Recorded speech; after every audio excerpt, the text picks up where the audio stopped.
Good evening, everyone. Thank you for joining us for a virtual artist talk with Alberto Cavalieri. AIA Baltimore is excited to be working in collaboration with Catalyst Contemporary to exhibit Alberto's work inside our gallery space behind me at the Center for Architecture and Design. Before we get into our conversation, I'll just take a few minutes and tell you who we are and how this exhibit and this event tonight came to be. My name is Catherine Somerville, and I am the Education and Outreach Manager for AIA Baltimore. AIA stands for American Institute of Architects, and this is the professional association for architects nationally. And underneath that national umbrella, there are regional and state and city chapters. The Baltimore chapter has just over 1,000 architect and allied members. In mid-2020, AIA Baltimore and our sister organization, the Baltimore Architecture Foundation, opened the space where I am currently, the Center for Architecture and Design. The center serves as a high-profile, visible space to showcase the important role of architectural practice and design, and as a dynamic hub to engage professionals, students, and the public through member and public events, programs, and exhibits. The center was designed as both a laboratory and as a showcase for design thinking. AIA Baltimore is thrilled to exhibit Alberto's work and to promote dialogue about form, materiality, and construction, and in particular, how his sculptures on display are a response to the built environment. I want to pass it over to Brian Miller. Brian is the director of Catalyst Contemporary, and I'll ask him just to share a little bit about the inspiration for this exhibit and collaboration. Thanks, Catherine. Appreciate it. And Alberto, good to see you. Thanks for being willing to join us again for a talk.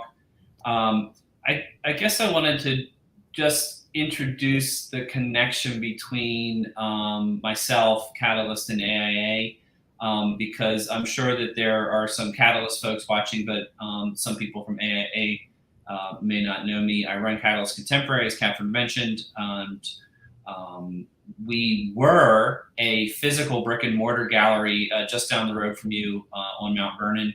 We've gone rogue, and we're doing events like this one with the AIA, where we're partnering and bringing our artists into very specific, to very specific audiences for certain reasons.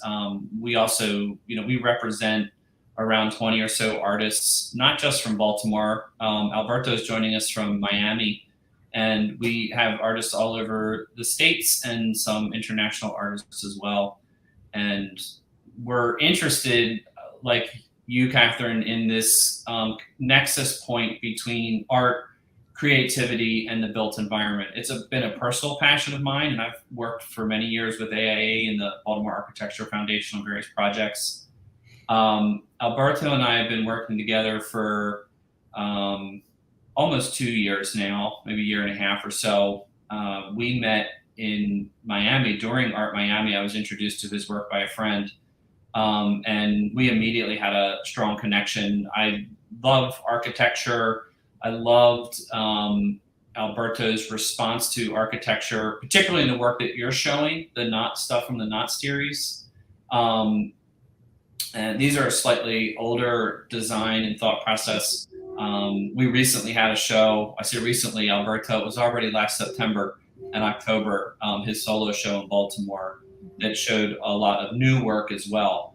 And as you're going to find out, there's this incredible connection between the work that architects and designers do and the way Alberto thinks about making. And I think that that's where you and I really saw this collaboration to bring these Knot pieces to AIA, to discuss, to open up for discussion these ideas. So, So thanks for that. Yeah, we're Hello, excited. Catherine. Hello, Brian. I'm very happy to be here. Hi, everyone. Thanks for watching us. I want to give a special thanks to the AIA Baltimore and Catalyst Contemporary for showing my work and doing a great job. Thank you. Thank you.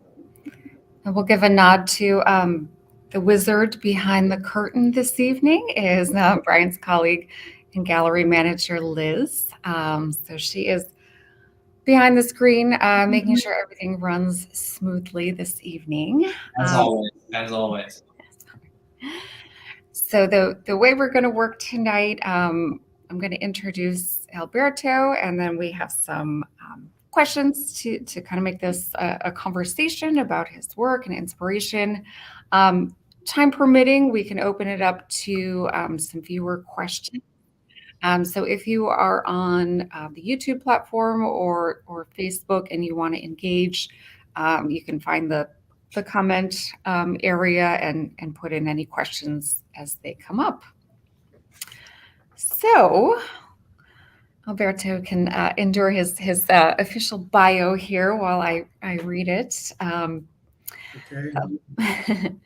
Alberto Cavalieri is a Venezuelan visual artist who, throughout his long career, has been widely acclaimed for his monumental sculptures and public works integrated into architectural forms. He was born in Caracas, but has lived and worked in Miami, as Brian said, since 2016. He has been working in visual arts and particularly in sculpture since 1994, when he completed his studies in industrial design, mechanical engineering, and art. His career as an artist has been prolific, and his work has been exhibited both in Venezuela and abroad. Alberto has done several works in conjunction with architects and engineers for public and private projects, largely due to his command of technical languages and 3D software that facilitate communications with designers and construction teams. The works that we have on display at the Center for Architecture and Design, as Brian mentioned, come from a series of knots, KNOTS. Some in solid cast iron and others in fabricated modular aluminum. These knot sculptures take viewers on a journey through the beautiful potential of Cavalieri's elegant forms and into the context of the much larger scale possibilities of architecture. So, quite a statement. Quite a statement. Covers so much. Yeah. All right. Are you ready for my first question? Ready. It's like double jeopardy. All right. Already. Okay. Let's see if I can answer it. We'll see. So in my day-to-day work, I converse a lot with professional architects, and a lot have kind of lamented about their careers and the time that they spend on a computer and kind of this over-reliance on computer programs in their design work. And a lot of them in their free time seek out ways to work with their hands, and be that sketching or painting or even model making. So your work, as we mentioned, is very computer-based. Is that kind of old school sculpting or metalworking with your hands, is that still a part of your process? Or are you solely computer-based now? Okay, let's say that I like to work with tools, with different kind of tools. And I think that the computer software, the CAD, the modeling software, is just another tool. But at the end, you have to use traditional tools, and primitive techniques. I like to work with both. I don't think that use one or the other is good and bad. I think that every case is so different, and as artists and architects, they could use both. Technology in these times that we're living in a very fast times, and we cannot work, let's say, the architects in the old school way, because architects cannot take years to finish a project. So we need to do it in certain times. So with the computers, probably you could do the project 10 times faster. Okay. Yeah.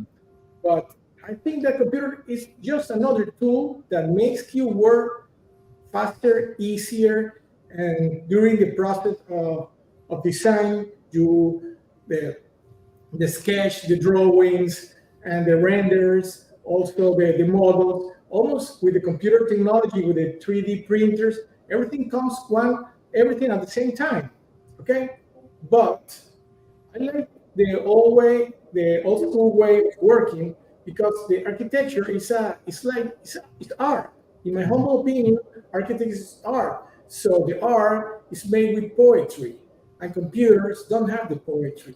So sometimes you need that sensibility, that reflection, that magic that only you can have it when you work manually. No? Yeah.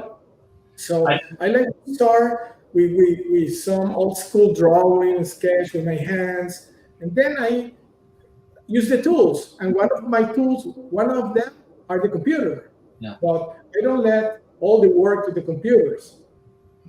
Yeah, I mean, there's one thing that I would follow up with that, Alberto, is at the opening at AIA and last year at Catalyst, we were talking about like computer-aided design and all these things.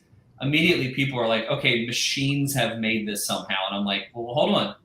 This is a 250-pound poured iron cast. And the cast came from, as I've seen, it's almost like an upholstery foam, some sort of like heavy industrial foam. Is that correct, Alberto? And then that's part of how you make the molds for the cast iron pieces. And my point being that there is this huge handmade aspect to all of the work, whether it starts on a computer or it starts with a pencil and a piece of paper or somewhere else. All of it is still fabricated by hand using certain machines and old techniques. And that's the biggest part of it. There was one guy at the opening at AIA that was like, it didn't dawn on him that even though there was computers involved, that somebody still had to make this, Yeah. At the end, you finishing working with regular tools, with primitive techniques. I have some images. I don't know if Liz can show them now. I would like to show, because I can. I do want to make a note that Alberto's coming off of a huge solo show in Venezuela this past spring. It was absolutely amazing. This is a process of one piece that starts with very traditional technique, and then I use some computer design software, 3D printers. I did this work in 2016. So it was a technique that I found that's called reverse engineering. I started doing reverse engineering of myself. The reverse engineering is a technique how people in other countries, let's say they copy some other product, they scan it with 3D scanner, then edit the pieces, and with computer numeric control machines, they reproduce it. So I did the same, but with my own work. So I did some models. Here's the model in rubber, and with a robotic arm, I'm scanning the points, and with all those information I pass it through the computer, where I use the software, and I complete the sculpture. Then I make a 3D print of a model, a small, to see if everything works fine. Here you could see the 3D model. And then I print the pieces of the sculpture. As the sculpture can be 3D printed in one part, I do it in several parts. Here you could see parts and you could see the pieces on the computer. The good thing about computers today is that have amazing visualization. You could see the bright, the texture, the materials, almost in a very realistic way. Then here is the manual. I'm sanding this part, and then comes a very old and primitive technique. That's the foundation in cast and foundation. It's very old. That's how almost all the weapons were made in the past. So here you could see the foundry. Then I have to clean the piece, drill, and here you could see the final piece. So it's very hands-on. Sorry? It's very hands-on. You know, it is made by the hand of the artist as much as it is, like you said, using the tool of that computer. Okay, but I have to say something about the computer, about the software. Even that I use a lot and spend a lot of time with the computers, I don't like my work when the computer is so obviously, you know? I don't like all those words that you can recognize easily that they were made with rotors, you know, the rotors, cutting wood with CNC. They so obviously, because I think that part of the magic of what the art is, could be loose, you know? I use the technology, but I don't want it to that could be seen at the last stage, you know? So these nodes have a lot of technology implicit, but you can, if you see the final piece, you cannot imagine how sophisticated technique it has passed through. Yeah. And it looks like you have struck a nice balance between the old school techniques and use of the tools. So you are kind of using every tool in your tool belt. Yes, because when I started in 1994, 93, 94, and I did almost very similar pieces, but all were made with my hands. And each piece could take me months, 3-4 months to finish. So if you want to make a career as an artist and want to show your work internationally and make shows in gallery, you have to be a little bit more productive. So that's why I start getting knowledge of different processes, and then I found all this 3D world. But I didn't find that 3D world. Probably I won't be able to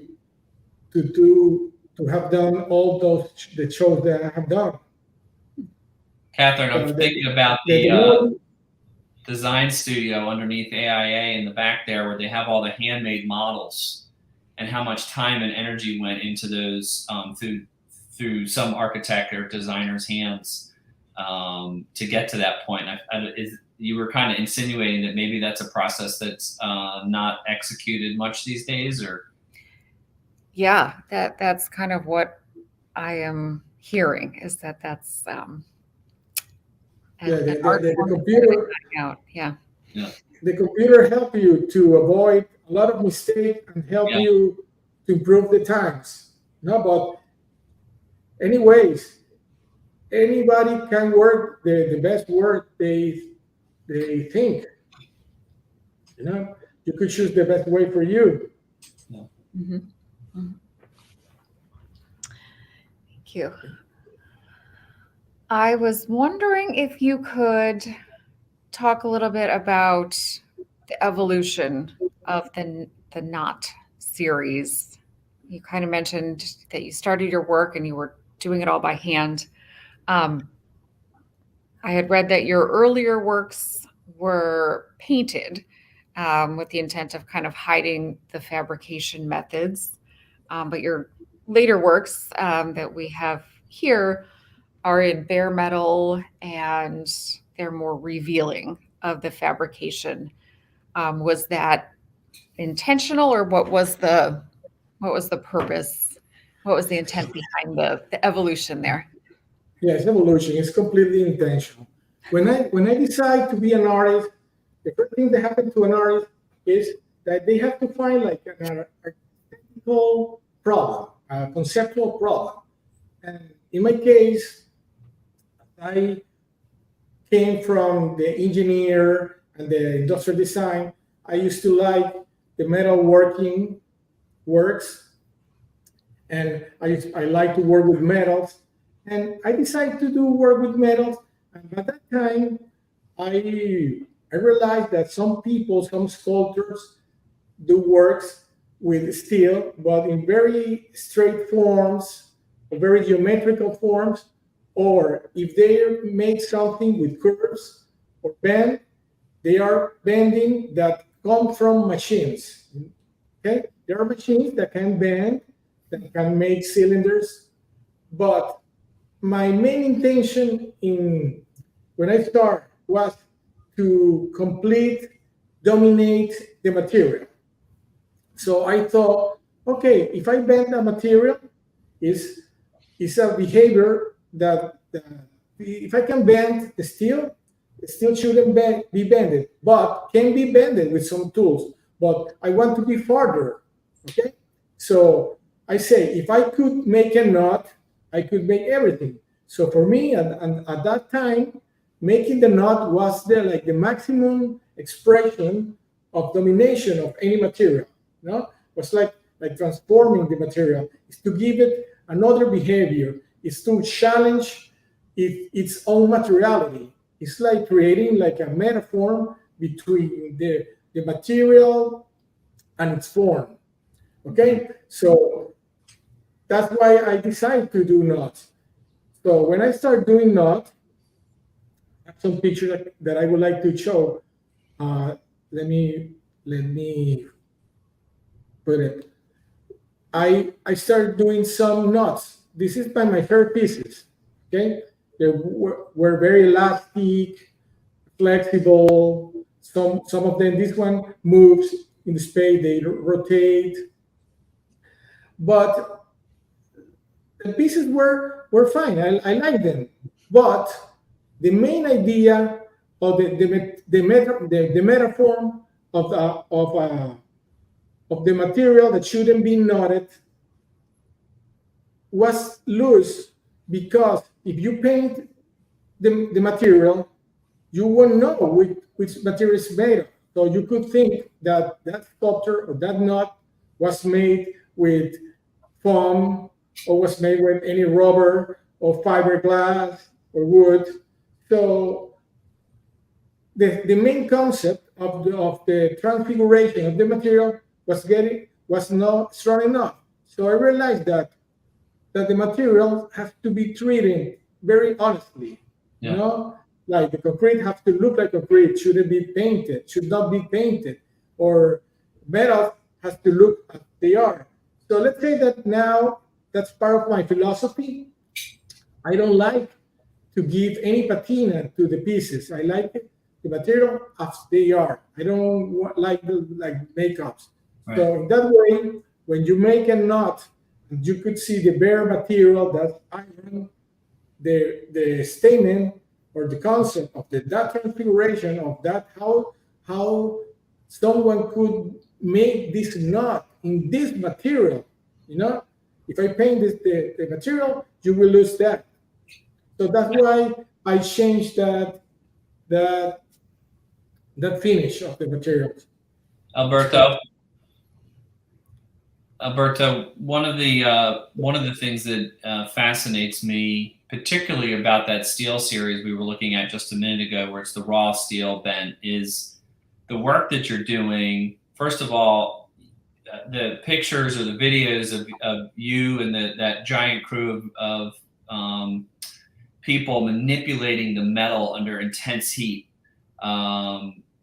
I don't know if there are any in your presentation or if Liz has any, but there's one. You, in a way, as an art object or an art material or base, in a sense, doing these knots really redefines the steel itself in people's eyes, because people look at this thing, this I-beam, in this I-beam series, and you're like, that is not supposed to be the way that this behaves, right?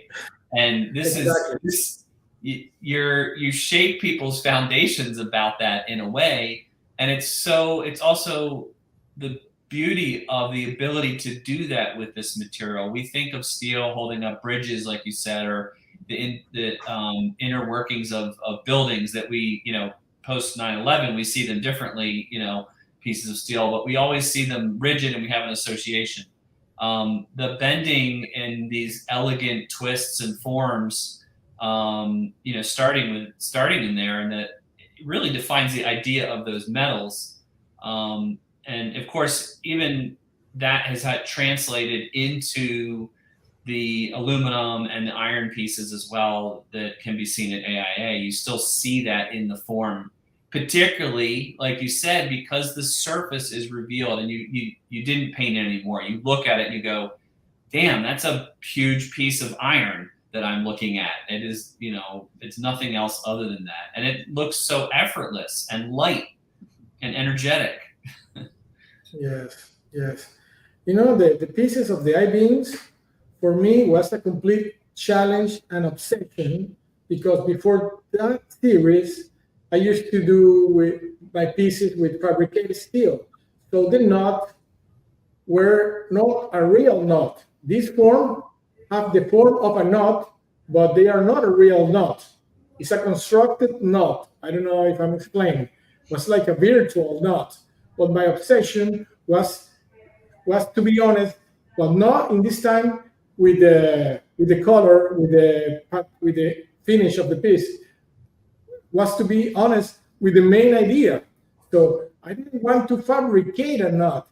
In that series, I want to make a real knot. So these I-beams are real I-beams, not bended, knotted. Was the challenge of this group of pieces.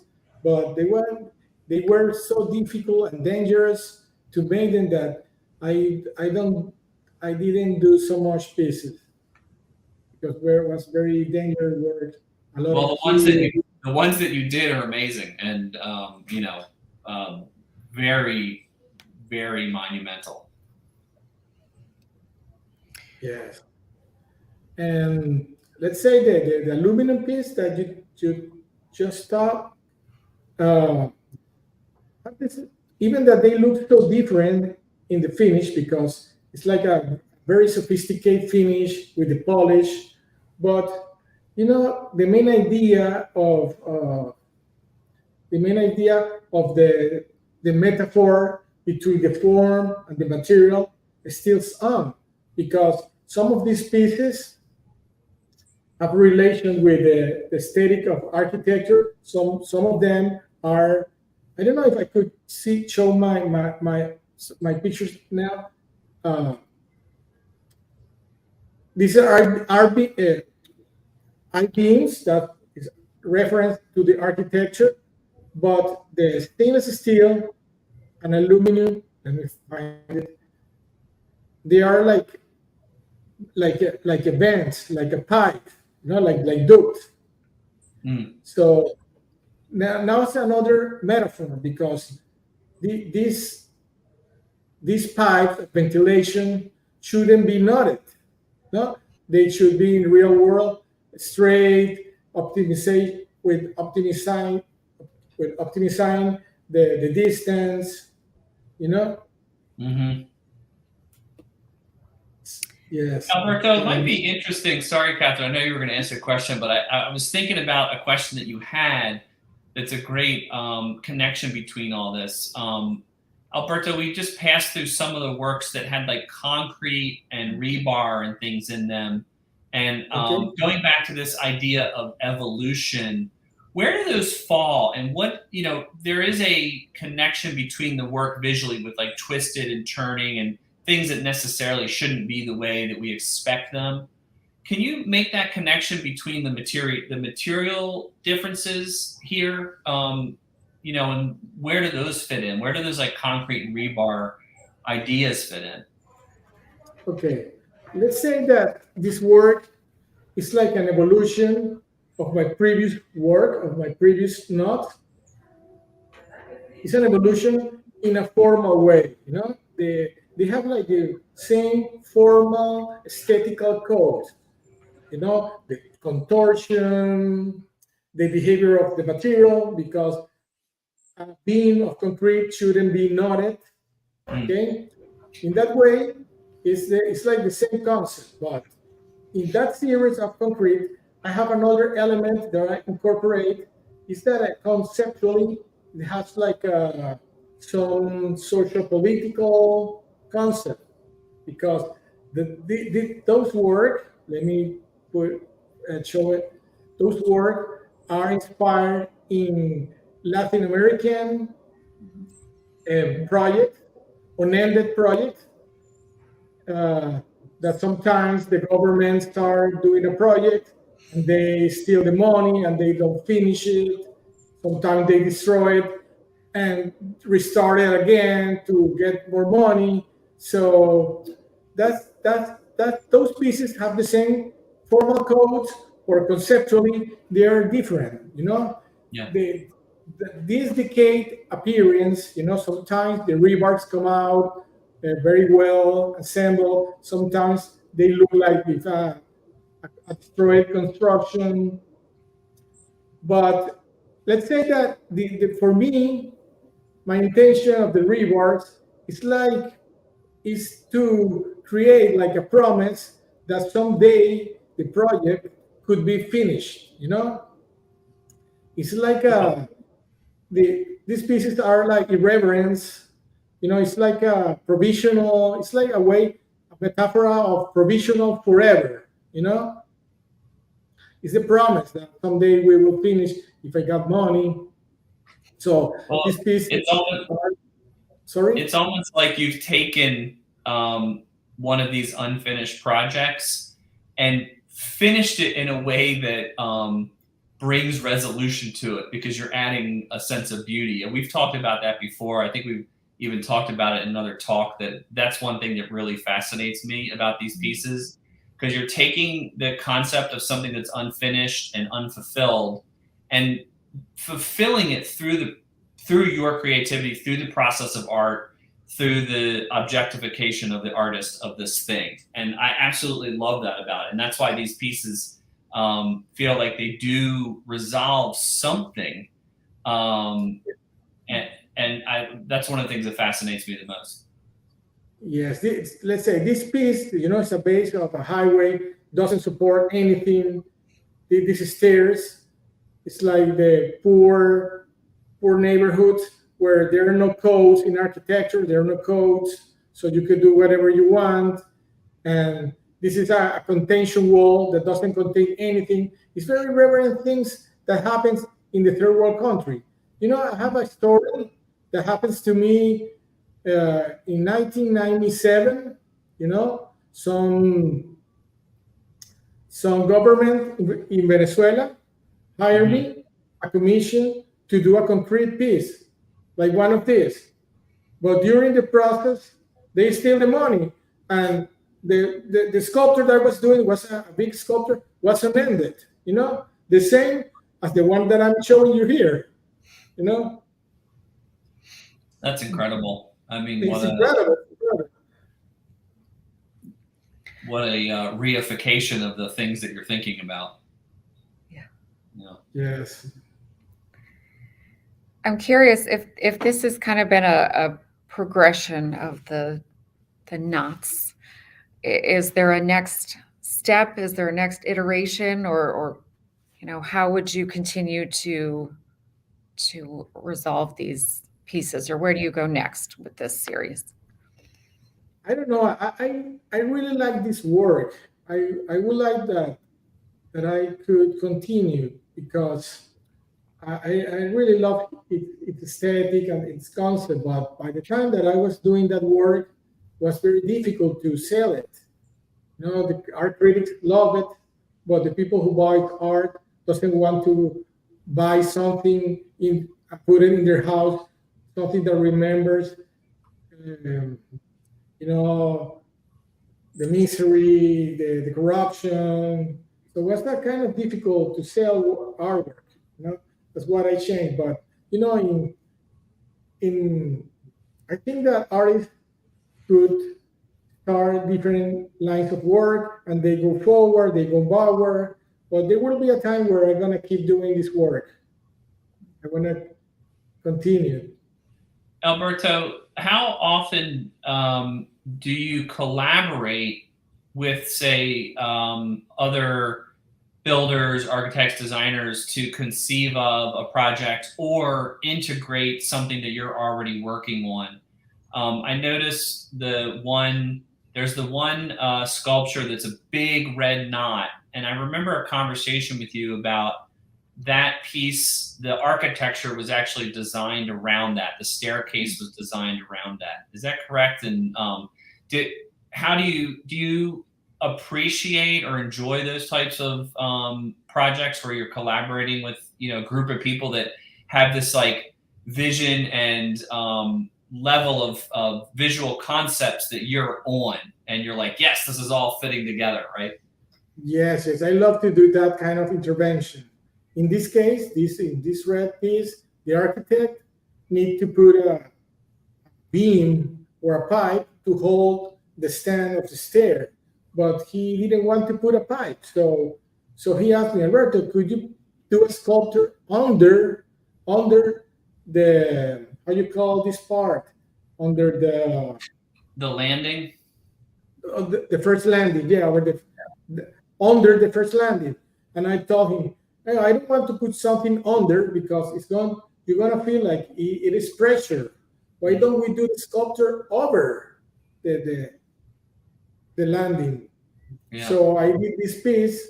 Let me see if I show you another photo of that sculpture.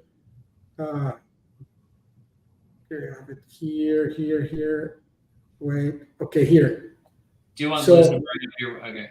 so the sculpture is complete in the air, It holds the stairs, but then it's still levitating over the stair without any wire. It was very amazing. I love to do project in collaboration with architects.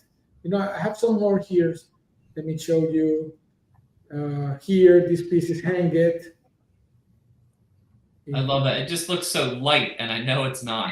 Yeah, I have see this one in their house. It's a huge piece. Yeah. There's a lot of energy that goes into moving this work. I can sure tell you myself, but some of these colossal pieces are large teams of people getting things in place with Alberto. That's kind of a neat aspect of your job that I find admirable, like sort of like captaining this ship of energy towards getting one of these big pieces in place. Yeah, it's a complete logistic. Not only to do it, is to do it, to keep it in the warehouse, to transport it. You have to find a way how you're gonna transport it, how you're gonna get the piece inside of the building or the house, how many stairs, if you're gonna hang it, all the details that are implicit in the installation. Yeah, it's not only art. I think it's art, it's engineer, it's architecture, it's a lot of things at the same time. Yeah. It's a lot of logistics that people don't see. Yeah. Alberto, can you speak a little bit as to how you came up with the names of your pieces? I had to do a little Googling, and they seem to reference Greek mythology. Yes. Generally, I use Greek, but sometimes I have put some other mythology names. Let me show you here. Okay, I try to put a mythology. I put mythology names to some of my pieces because as they are solid steel bars that suppose that supposed to that cannot be made by humans. I imagine that like if those pieces were made by gods or semi-gods. So that's why I put some mythological god's name. Okay, but I always try that the name of the god be very related with the form of the shape of the sculpture. You know, the attributes or the behavior of the god have to be very similar of the form. In this case, this, this piece, Agni, is a mythological Hindu god. You know, Hindu. Yeah. is the god of the fire. This one is the god of the. It's called Eolo. Eolo. Eolo is one of the gods of the wind. That's why the extremes of the piece look like if the wind is moving the extremes. No. Yeah. Looks like it's being picked up and moved away this way. In this case, let me show you others. But here. Okay. Okay. In this case, this one is horizontal. This piece is called Hea or Gia. I don't know in English. I think it's Gia or Hea. That's the god of the earth. That's why the piece is horizontal. You know, it's touching the ground. And this one, I call it Kronos. Kronos is the god of the time, and Yeah. as the time is infinite, that's why this piece doesn't have neither beginning neither the end. It's just like a loop. It never ends, like the time. So all the pieces have like some relation with its god. Where does your interest in mythology come from? The truth is that what I told you before, you know, because I think that those pieces shouldn't be made by by humans. So they have to be made by for a god or godness, you know. Yeah. So the closer God we have, on the whole culture, the mythology is so interesting and amazing. So I like to get these the names from them. Mm. I love it. There's some others like Hephaestus, Hephaestus, God of yeah. Metalworking, and some of the other ones that are there. Yes. Sometimes I call, let's say, Chronos, and I put it with the suffix Dimidius or Parvus. The word Parvus means in Latin means John, small, and Dimidius means middle. So it's my own way to give names and make difference between the scales of the pieces. That's how it started, but at the end I left this suffix to them to their names. No, so let's say Ignea, Anemoi. This is Anemoi, is one of the gods of the wind. Anemoi Parvus means that's the piece that I did Anemoi, but in a small scale. Uh-huh. Do you which scale do you prefer? Like making, like I mean, is there great satisfaction in accomplishing one of those big ones, or when you get this nice intimate piece like the pieces at AIA, and you're right there with them and they're accessible all in one thing? Like, which do you prefer creating? No, I love the large formats, the large scale. I love it, but I also love uh, small pieces, you know. And I wrote sometimes that for a piece to be monumental, not necessarily has to be huge, you know, that you can find monumentality also in small pieces. Yeah.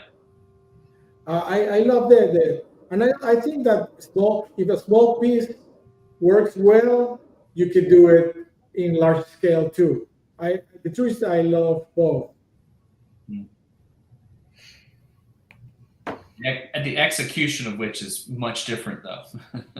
Yes. Well, sometimes the largest pieces become easier to do it than small, because it's, it's easier with the tools, the mistakes, you don't see that much mistakes. Yeah. In a small scale, you have to be more carefully with all the details. Yeah. They're so much more approachable. Yes. Yeah.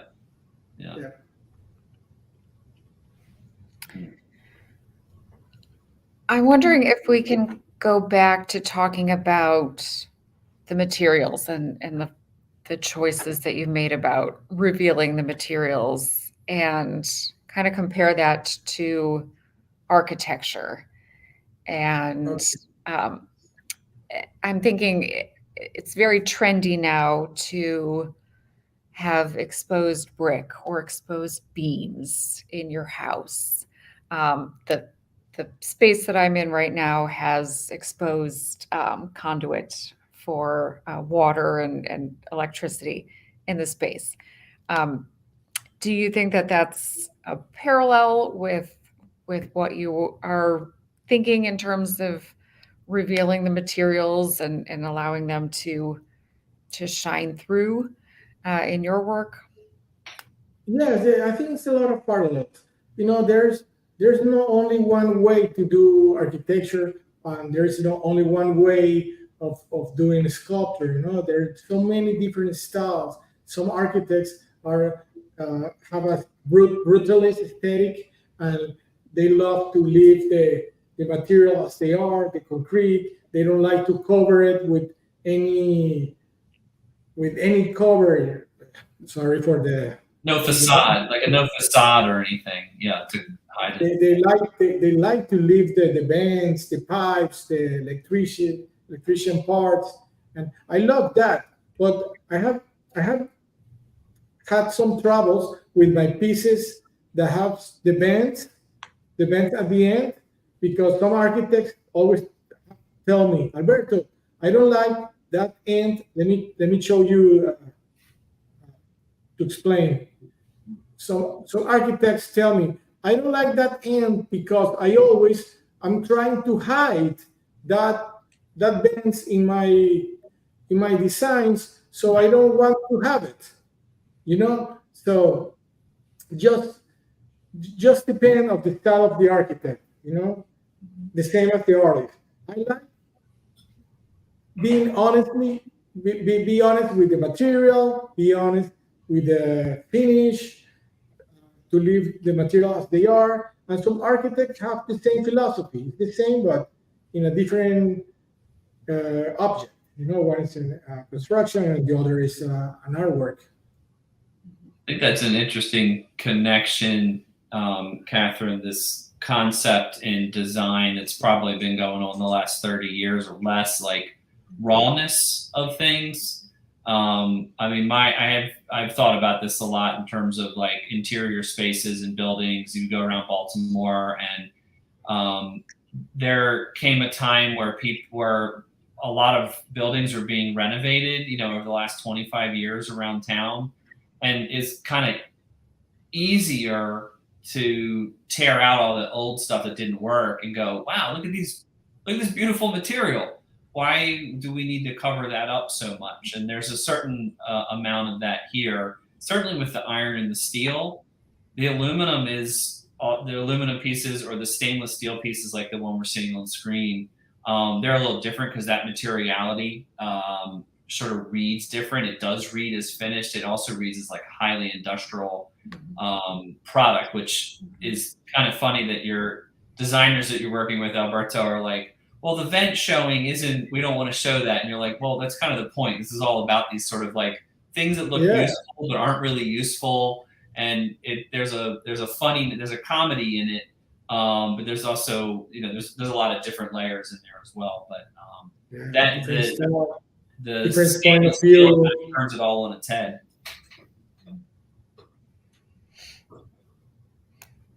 Yeah, I think there's a beauty to the reveal and kind of peeling back the layers and seeing how things are made. It's Yes, fascinating to me anyway. to show the process. Hmm. Yes. Yeah. Sometimes, Catherine, sometimes the process is more interesting than the final piece. No? I enjoy a lot the process. There are some pieces that when I'm doing, I would like to leave it the press, all the tools that are grabbing the piece, all the parts that I have to invent to solve how I'm doing it, and all that looks so much interesting than the finished piece. It happens in art sometimes. But people won't buy it. People won't buy the sculpture over the table. Well, With it's the, true. It's true. we all the structure welded, holding it. You've mentioned a few times about people buying art. To what extent is that your motivation about how you create and what you create is, the end sale? Wow, it's a difficult question because let's say that in my case as an artist, I am like a multiple personalities. Let's say when I in the process of creating, I am one guy that doesn't is not thinking how much it's gonna cost, how am I gonna move it, how am I gonna install it. I'm just creating when I'm creating the piece. Then then when I start creating that, uh, when I start doing the piece and buying the material, I want a guy that is the executor. I just want to do it. But when it's finished the piece, then I get worried because I need to sell it. But if I think to sell it before I start, I wouldn't start. So I cannot start thinking where the piece is gonna be. I I I feel just like, think in the sorry, Alberto, creation. I didn't mean to cut you off, but I was just thinking about how I almost feel like you would, or someone viewing the work would get a sense that you did start with that idea, if you indeed did, but you don't. Like you're there solving this problem, right? You're there solving this creative and intellectual problem. And both your career and your proliferation of work and your constant noodling of ideas, like pushing the ideas around, um, really reveal that is not an impetus. It's an impetus that, like you said, only when you get to it and you're like, okay, I have this big thing now that I've been working on for months or years, and it's an art piece, and we're now in the situation where it needs to go to an art market. It needs to be out for people to witness it and go, yes, I want to live with that piece in my corporate space, in my art collection or whatever. I think that artists almost never are considering that when they're making work. I think the work comes out a certain way when that is at the forefront. And I don't see that in Alberto's work, which is why I love it. Even though there's a universality to a lot of the work, it's so accessible. It's quite beautiful and elegant, and very sophisticated, both in the production as well as the simplicity of the objects in the end are very actually sophisticated. If that doesn't seem incongruous. But I Okay. didn't mean to interrupt you there, but I just have to say that that's something that's very genuine to me in the work, is that that point where it is coming from, which is this piece, this space inside.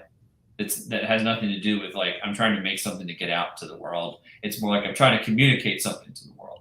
Exactly, exactly. It's like this, like expression is necessary.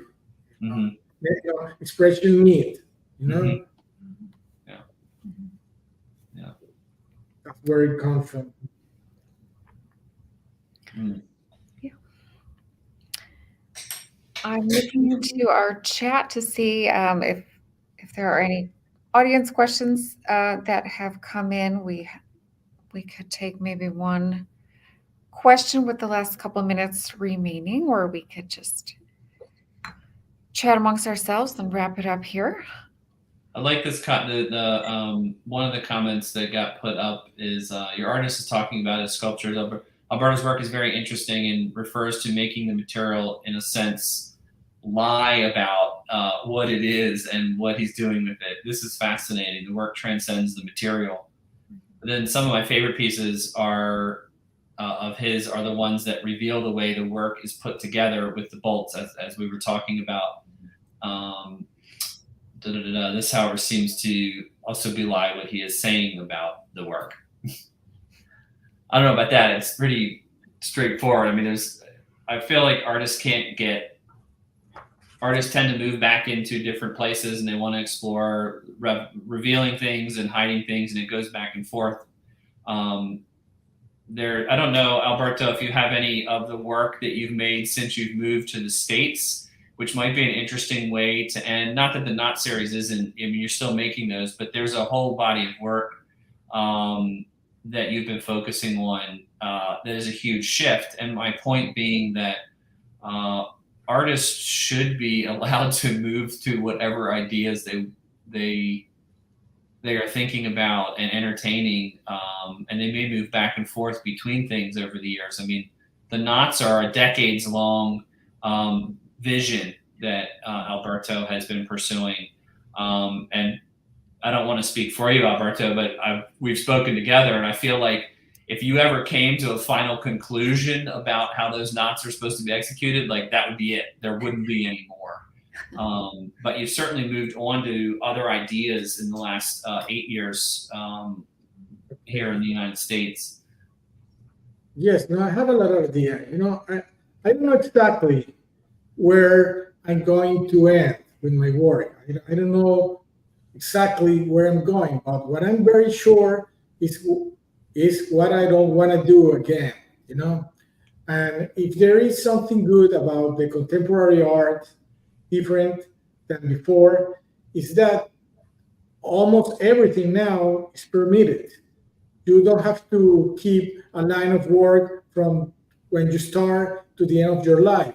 You have now you can change and you can do whatever you want. There is no restriction. That's something that I love now from the contemporary art.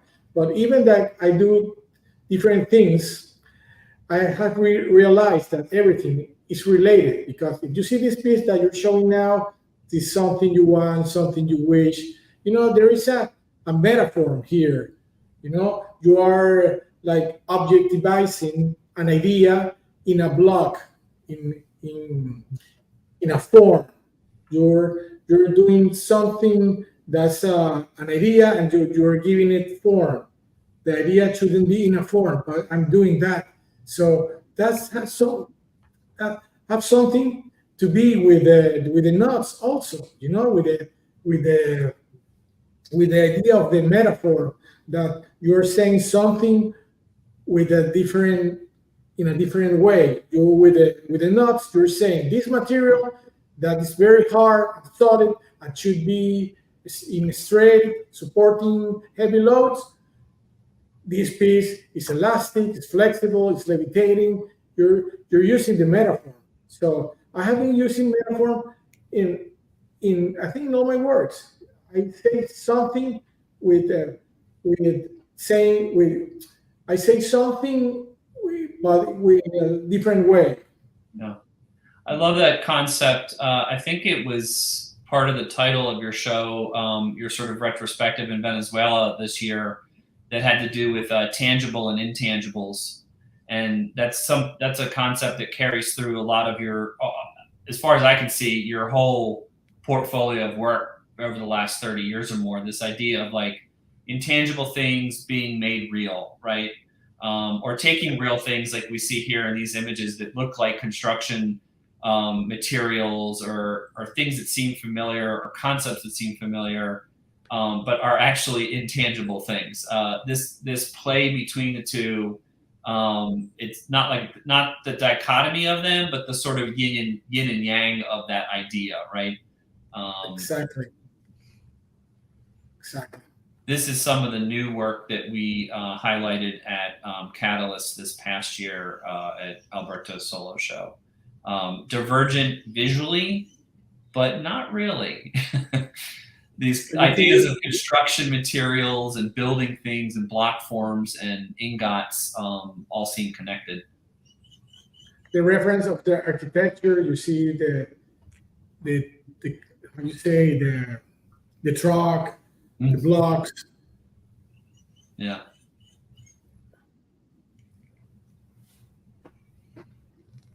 It's some beautiful work, and certainly a big change in the depiction of the ideas. Like, you came up with a newer language. Still makes sense. It still seems like it's like when language evolves, and it seems like a big evolution just in the last couple of years. I would imagine has a lot to do with coming to the States and things changing in culturally, personally. And the times, everything is changing so fast. Yeah. This time the person, whoever doesn't go forward, is going backward. Yeah. It's very difficult times. Yeah. Well, thankfully we have artists and creators to help us digest the difficult times. And to make things that last for us, to help us remember or envision or conceive of different ways to deal with that world, particularly architects and designers constructing the built environment that we all interact with on a daily basis. That's always been a really just a point of fascination for me. And again, I mean, sort of to bring it back around to the beginning of the conversation, it's why I thought your work would pair really well with the center's new space and the kind of people that come in and are already thinking about these ideas. So I want to thank Catherine for allowing us to do that and be a part of what's happening over there at that space. Yeah, and thank you both for assisting with this. And just quickly, if anyone wants to come and see the works in person at the center, if you're in the Baltimore area, we are at the corner of North Charles and Fayette Streets, Warren Charles Center, right on Center Plaza out here. And we're here Monday through Friday, 9 to 5. You're welcome to come on down and look at the sculptures up close. Yeah, and you can check out more on Alberto's work through catalystcontemporary.com. Find out what's happening next with our gallery as well. Alberto, your website address is? My Instagram address? Your website is albertocavalieri.com. Okay, very straightforward. Yes. Well, thank you. Thank you all. Thank you, Catherine. Thank you, Brian, Liz, and the people who watch us. Absolutely. Thank you. Thank you.